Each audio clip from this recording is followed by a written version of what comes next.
दोस्तों, the news week के YouTube channel को जरूर सब्सक्राइब करें और घंटी का बटन दबाएं। हेलो दोस्तों, स्वागत है आपका द न्यूज़ वीक के इस खास विश्लेषण कार्यक्रम में। मेरा नाम सुमित चौहान है और आज का एक बड़ा सवाल है कि क्या ब्राह्मण मायावती का साथ देंगे।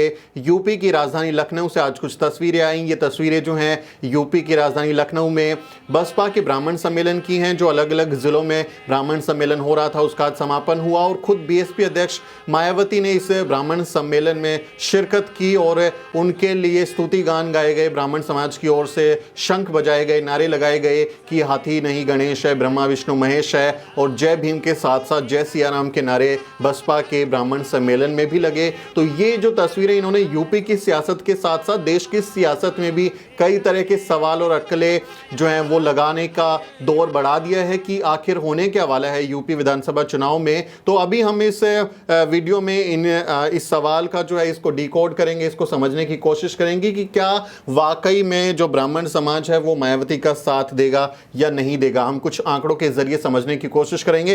तो सबसे पहले मैं आपको थोड़ा सा जातीय समीकरण समझाता हूं यूपी के। हालांकि जातिवार जनगणना के आंकड़े नहीं जारी किए गए हैं और अनुमान है कुछ जातियों को लेके, जैसे ओबीसी और सवर्ण जातियों को लेके अनुमान ही है। एससी की क्योंकि गिनती होती है तो उसका जो है वो सटीक आप अनुमान लगा सकते हैं।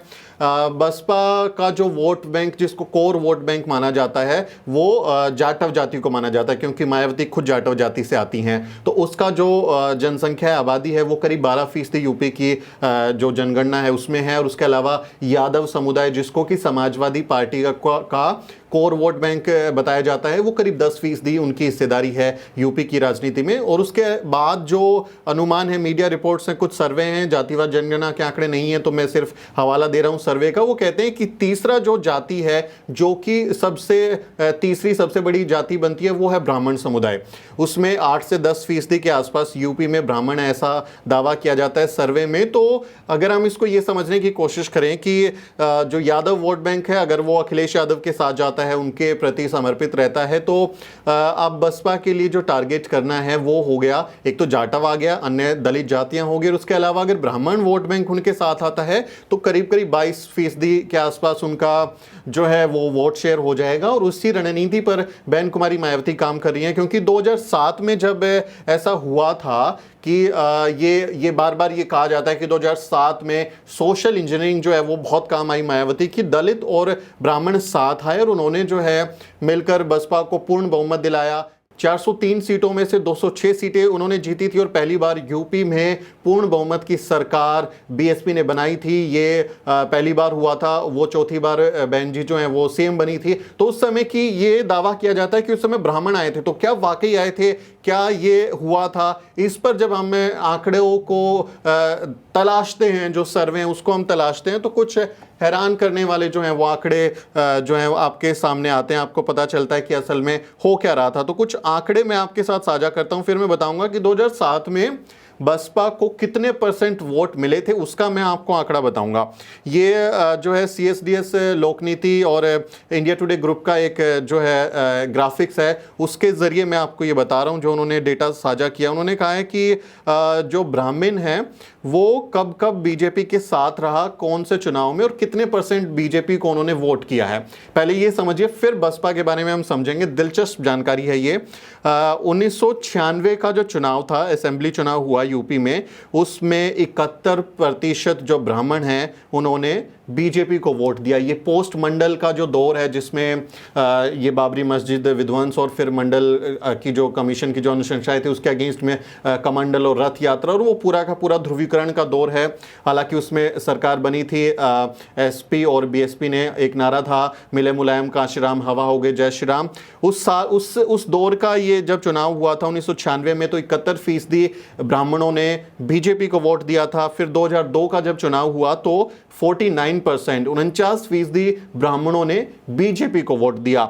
और 2007 का जो चुनाव है वो जिसमें बहन जी की सोशल इंजीनियरिंग का कमाल देखने को मिलता है और कहते हैं कि उन्होंने कमाल कर दिखाया, पूर्ण बहुमत की सरकार बनाई। 2007 में भी, उस साल में जिसमें ये दावा है कि ब्राह्मण बीजेपी को छोड़कर बीएसपी की तरफ आ गए थे, असल में जो डेटा है वो कहता है कि 39% ब्राह्मणों ने 2007 में भी बीजेपी को वोट दिया था। तो ये जो डेटा है ये अपने आप में कमाल का डेटा है। एग्जैक्ट कितने प्रतिशत ब्राह्मणों ने बीएसपी को वोट दिया था वो भी मैं अभी आपको बताऊंगा आगे। लेकिन ये आप उस साल की जिसकी आप दुहाई देते हैं उसमें 39% जो ब्राह्मण समुदाय है उसने बीजेपी को वोट दिया। फिर 2012 का जो चुनाव है जिसमें अखिलेश यादव सीएम बने, पूर्ण बहुमत की उन्होंने सरकार बनाई और मायावती हार गई। उस समय 2012 में बीजेपी को कुल 38% ब्राह्मणों का वोट मिला है वहाँ पर। और 2017 के जो चुनाव हुए हैं जिसमें योगी आदित्यनाथ, हालांकि उनका उस समय अनाउंसमेंट नहीं था, बाद में उनका मुख्यमंत्री बनाया गया, उस समय बीजेपी को यूपी में 80% ब्राह्मणों ने वोट किया। जी हाँ, 80% ब्राह्मण। ये CSDS लोकनीति इंडिया टुडे का जो चार्ट है, जो उनका सर्वे है, डेटा है, उसको मैं कोट कर रहा हूँ। 80% ब्राह्मणों ने 2017 में ये बीजेपी को वोट दिया था। अब जब हम लोकसभा चुनाव की बात करें, विधानसभा चुनाव के साथ साथ अगर हम लोकसभा चुनाव की बात करें तो 1996 में बीजेपी को 54% ब्राह्मणों ने लोकसभा में वोट किया। 1998 में 81% जो वोट हैं ब्राह्मणों के वो बीजेपी को गए। 1999 के लोकसभा चुनाव में 74% और 2004 के चुनाव में जो है 59% जो वोट हैं वो बीजेपी को मिले हैं ब्राह्मणों को, ये डेटा कह रहा है। और 2014 का मोदी लहर का जो दावा किया गया कि मोदी लहर है, सब जगह मोदी छा गए हैं, 2014 में 72% ये जो वोट है ब्राह्मणों का वो बीजेपी को गया। और 2019 का जो चुनाव पीछे बीता है लोकसभा का चुनाव, उसमें 82% ब्राह्मणों ने बीजेपी को वोट दिया है। तो जो ये डेटा है, मतलब 2019 में तो ये हाईएस्ट है अभी तक का जो इस सर्वे के हिसाब से, कि 82% ब्राह्मण जो हैं वो बीजेपी के साथ गए हैं। तो इस डेटा को जब हम समझते हैं, इसको समझने की कोशिश करते हैं, तो हम देखते हैं कि ब्राह्मण समाज जो है वो बीजेपी के साथ थ्रू आउट बना हुआ है, वो उससे ज़्यादा हिचका नहीं है, उससे ज़्यादा इधर उधर गया नहीं है। 2007 में 39% वोट जो है वो मतलब गया, उसके बाद गया, यानी कि करीब करीब जो है 61% जो वोट है वो कट गया। वो कहाँ गया वो भी मैं आपको बता रहा हूँ। तो ये लेकिन एक पैटर्न है कि ब्राह्मण वोट बैंक जो है वो बीजेपी के साथ इसमें बना हुआ है, ये एक बड़ी हमको देखने को मिलती है। तो अभी जब हम यहाँ पर बात करते हैं कि भाई यूपी में ब्राह्मण फैक्टर जो है वो कितना काम करेगा और कितना जो है इसमें बीएसपी को फ़ायदा हो सकता है, ये इस पर एक जो है रिपोर्ट है वो मैं आपको पढ़ के बताता हूँ। ये डॉक्टर वर्नियस हैं। डॉक्टर वर्नियस ने अपनी एक PhD की थीसिस लिखी है जिसका नाम है the localisation of caste politics in Uttar Pradesh after Mandal and Mandir. और इसके आधार पर जो उनकी फाइंडिंग्स है, उनकी टीम और उनकी थीसिस की जो ये फाइंडिंग्स है वो कहती हैं कि 2007 के चुनाव में बसपा को, बीएसपी को ब्राह्मणों का मात्र 17% वोट मिला था। तो समझ रहे हैं आप, 2007 में ब्राह्मणों का बसपा को जो वोट मिला वो सिर्फ और सिर्फ 17% था। 39% तो वो उस समय भी बीजेपी के पास गया था। तो ये 17% वोट, सिर्फ 17% वोट मिला है, बाकी का कांग्रेस और समाजवादी पार्टी या फिर अन्य पार्टियों को गया होगा।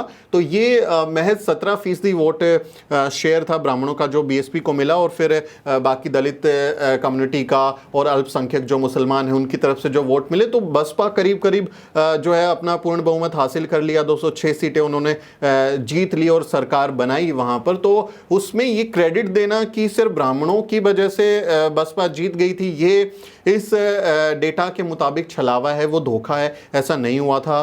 तो ये कहना कि 2007 में जो ब्राह्मण हैं उसके साथ मिलकर कुछ कमाल हुआ था, चमत्कार हुआ, तो ये एक तरीके का छलावा नजर आता है, क्योंकि बसपा को सिर्फ 17% वोट ही मिले थे, बाकी 39% वोट जो है वो उस समय भी बीजेपी की तरफ गए थे। तो यहाँ पर जो अभी एक सवाल आता है वो बहुत ही एक इंपॉर्टेंट सवाल बन जाता है कि क्या इस बार 2022 के विधानसभा चुनाव में जो ब्राह्मण समुदाय है वो क्या वो वाकई में मायावती की तरफ आएगा, क्या वो वाकई में सतीश चंद्र मिश्रा की तरफ आएगा और सरकार बनाने में मदद करेगा दलितों के साथ मिलकर। क्योंकि हम देख रहे हैं कि 2019 के चुनाव में 82% ब्राह्मणों ने जो है वोट किया है। और ये आप देखेंगे तो 2017, 18, 19 ये दौर वो है जब यूपी में योगी आदित्यनाथ की सरकार है और जो बार बार ये कहा जा रहा है कि भाई ब्राह्मणों पर बहुत अत्याचार हुए, एनकाउंटर हुए, उनको हक नहीं दिया और सब जगह ठाकुर लोगों की मौज हो गई, बाकी ब्राह्मणों को कुछ मिला नहीं। तो ये उसी दौर का आप अगर देखेंगे लोकसभा चुनाव में, तो उन्होंने ये सब होते हुए भी नरेंद्र मोदी को वोट दिया 2019 के लोकसभा चुनाव में, 82% उनको वोट मिले। और अभी मंदिर, राम मंदिर का जो पूरा ध्रुवीकरण है यूपी में, उसके नाम पर उनकी पूरी राजनीति है, योगी के जो बयान हैं उनके आधार पर जो ध्रुवीकरण होता है और एक खास तबके को खुश करने और एक खास तबके को टारगेट करने की जो राजनीति है, उसके बाद ये सवाल, बुनियादी सवाल उठता है कि क्या ब्राह्मण समुदाय जो है वो हिंदुत्व की राजनीति छोड़कर, हिंदू राष्ट्र के सपने को छोड़कर, और जो उन्हें हिंदू हृदय सम्राट योगी और मोदी के रूप में जो उनके नेता हैं, क्या वो उन्हें छोड़कर बसपा की तरफ आएगा? क्या वो इतना प्रोग्रेसिव है? क्या वो इतना सेकुलर है? और क्या उसको वाकई में इतनी ज़रूरत महसूस हो रही है कि अब उनको अपनी पार्टी में वो नहीं जाएंगे और बसपा की तरफ आएंगे, बहन जी की तरफ आएंगे? तो ये एक बुनियादी सवाल यहाँ खड़ा होता है कि क्या ऐसा होगा? 2007 में तो सिर्फ 17% ही वोट मिला था, जिसके आधार पर ऐसा कहा जा रहा है। तो अभी मुझे जो इसके पीछे समझ में आता है कि बहन जी की जो रणनीति है वो ये है कि चूंकि यादव वोट बैंक जो है वो गठबंधन टूट गया समाजवादी पार्टी के साथ, तो अब वो समाजवादी पार्टी के साथ चला जाएगा। अब सवर्ण जो बाकी ठाकुर जाति हैं योगी के साथ चली जाएगी, बनिया जातियाँ भी जो हैं वो तो फ्लो के साथ बह जाती हैं, व्यापारी लोग जो हैं वो भी हो सकता है क्योंकि केंद्र में मोदी सरकार है तो वो बीजेपी की तरफ ही जाएं। और बाकी जो जातियां हैं, ओबीसी जातियां हैं, जो अति दलित जातियां हैं, उनकी तरफ उतनी तवज्जो मेरे को इसमें नज़र नहीं आ रही। सिर्फ ब्राह्मणों को अगर हम इसमें देखेंगे तो ये डेटा के हिसाब से तो वो कह रहे हैं कि उनका पैटर्न है वो आपकी तरफ नहीं आ रहे हैं, वो आपसे छिटक रहे हैं, या उनका तो वो क्लियर अंडरस्टैंडिंग है उन्हें किसको वोट करनी है। तो यहाँ पर अगर बहन जी ऐसा कर पाई कि दलितों के साथ में वो ब्राह्मणों का वोट जोड़ पाई तो एक बड़ी शक्ति बनकर वो उभर सकती हैं यूपी की राजनीति में। लेकिन इसकी गुंजाइश जो है वो एक मतलब इसका अनुमान लगाना ठीक ठीक अभी जो है वो मुझे लगता है कि मुश्किल है, क्योंकि यूपी की राजनीति में ब्राह्मण जो है उनको आप अगर हिंदुत्व के फोल्ड से बाहर निकाल पाए तभी वो हो सकता है कि आपकी तरफ आएँ, और अदरवाइज़ उनके पास में वो एक पूरे के पूरी विचारधारा, हिंदू राष्ट्र का सपना और इस देश को दलितों मुसलमानों को टाइट रखने का जो उनकी जो मानसिकता वाली जो एक पार्टी है वो उनको खुश करेगी किसी भी तरह से। तो अभी ये यहाँ पर निकल के आता है यूपी में आप जो अति पिछड़ी जातियाँ हैं या अन्य ओबीसी जातियाँ हैं, जो गैर यादव या गैर जाटव जो जातियाँ हैं, उन पर अगर ज़्यादा ध्यान दिया जाए, उनके नेताओं को अगर प्राथमिकता दी जाए और उनके नेताओं को जो है आप यहाँ पर ज़्यादा टिकट दें तो शायद वो ज़्यादा अच्छा प्रदर्शन कर सकते हैं। ये एक्सपर्ट्स का मानना है इस मामले पर। लेकिन बहन जी का ख्याल है वो उन पर भी ध्यान दे रही होंगी डेफिनेटली, और ये अगर इसको साध पाई तो बहुत अच्छा है, अगर नहीं होता है तो फिर ये फॉर्मूला जो है मुझे लगता है कि इतना ज़्यादा कारगर होगा नहीं। अब बात आती है कि क्या ये सही है? बसपा का जो आंदोलन है, बसपा का जो मिशन है, मान्यवर साहब कांशीराम का जो सपना है, बाबा साहब डॉक्टर अंबेडकर का जो सपना है, क्या उसके हिसाब से जो ये अभी ब्राह्मण सम्मेलन और जय सियाराम के नारे और ब्रह्मा विष्णु महेश ये जो नारे लगते हैं, इससे क्या बसपा के मिशन पे और उस पर क्या होता है? तो देखिए, आज बहन जी की अगर आपने स्पीच सुनी हो, नहीं सुनी है तो सुनिए जाके, न्यूज़वीक पे हमने पूरी अनकट स्पीच लगाई है। उसमें उन्होंने खास तौर पे कहा कि मैंने अपनी जो 4 बार की सरकार है उसमें मैंने बहुजन महापुरुषों को सम्मान दिया, पार्क बनवाए, मूर्ति लगवाई, स्मारक बनवाए और कई तरह की नीतियां चलाई। अब मैं यूपी को बेहतर बनाने के लिए काम करूंगी। तो इस कंटेक्स्ट में अगर हम समझते हैं तो ये देखिए कि अब यहाँ पर शुद्ध राजनीति की बात हो रही है, पॉलिटिक्स की बात हो रही है।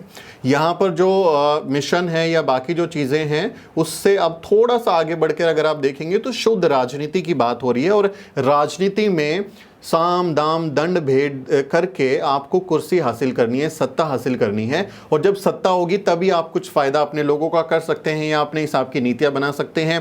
तो अगर इस पूरी कवायद के पीछे सिर्फ राजनीति है तो इसमें कोई मतलब बुरा मानने वाली बात नहीं है, कोई इसमें गलत नहीं है, क्योंकि आप देखेंगे तो नरेंद्र मोदी प्रधानमंत्री पद पे रहते हुए दलितों के पैर धोते हैं, सफाई कर्मियों के पैर धोते हैं। योगी हैं, ये जेपी नड्डा हैं, या फिर जो अमित शाह हैं, वो दलितों के घर जाकर खाना खाते हैं, बैठते हैं, वो तमाम उस तरह के काम करते हैं। तो जाति के हिसाब से वोटों को साधने की जो कवायद है वो तमाम पॉलिटिकल पार्टियां करती रही हैं। तो इसमें कोई हैरान होने वाली, कोई इतनी परेशान होने वाली बात नहीं है अगर वो कर रही हैं। और सोचिए अगर वो ऐसा कर देती हैं, अगर ऐसा हो गया कि ब्राह्मणों को उन्होंने अपने खेमे में कर लिया और सरकार बना ली, उसके बाद वो कुछ भला भी कर सकती है ना। और आप देखिए कि जो सवर्ण ब्राह्मण बनिया ठाकुर समाज के जो कुछ जो राजनीतिक पार्टियां हैं या जो लोग हैं, वो भी तो चतुराई के साथ काम करते हैं। वो भी तो मतलब बहुत सारी जगह पे दलितों का इस्तेमाल करते हैं, ओबीसी का इस्तेमाल करते हैं, झंडे उठाने के लिए, डंडे उठाने के लिए, दंगे करवाने के लिए, और तमाम तरीकों का इस्तेमाल वो करते हैं।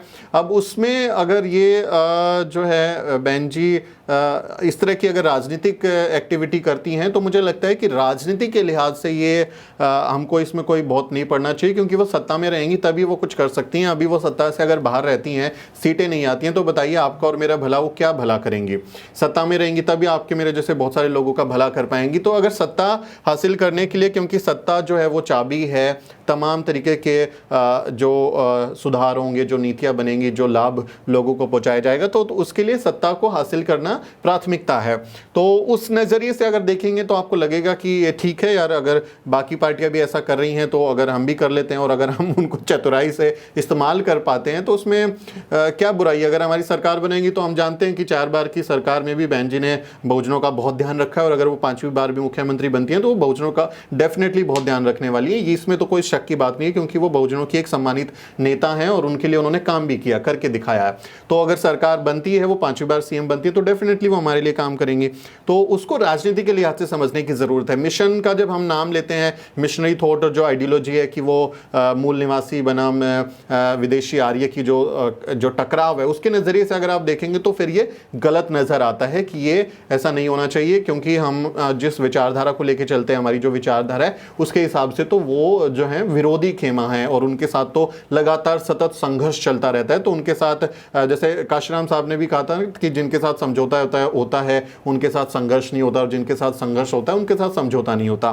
तो उस नज़रिए से आप देखेंगे तो ये आप इस पे नाराज़ हो सकते हैं, आप इससे परेशान हो सकते हैं, लेकिन पॉलिटिक्स के लिहाज से मुझे लगता है कि अगर वो कर रही हैं स्मार्टली, अगर वो खेलती हैं, कुछ काम करती हैं, चतुराई से इन लोगों को इस्तेमाल कर लेती हैं और अपना सरकार बना लेती हैं, तो उसमें कुछ हमें बुरा मानने की ज़रूरत नहीं है। लेकिन यहाँ पर मुझे बस एक शंका यही है कि क्या वाकई में ब्राह्मण समाज जो है वो बीएसपी की तरफ लौट पाएगा, क्योंकि 2007 के भी इस पूरे छलावे को जब हम देखते हैं तो सिर्फ 17% लोगों ने ही बीएसपी को वोट किया था। 39% वोट उस समय भी बीजेपी को गया था। 2019 के चुनाव में 82% लोगों ने लोकसभा चुनाव में बीजेपी को वोट दिया है। तो अभी वो क्या करेंगे ये दिलचस्प होगा जानने में। जब आंकड़े आएंगे, डेटा आएगा, चुनाव होंगे, तब पता चलेगा कि आखिर में हुआ क्या है।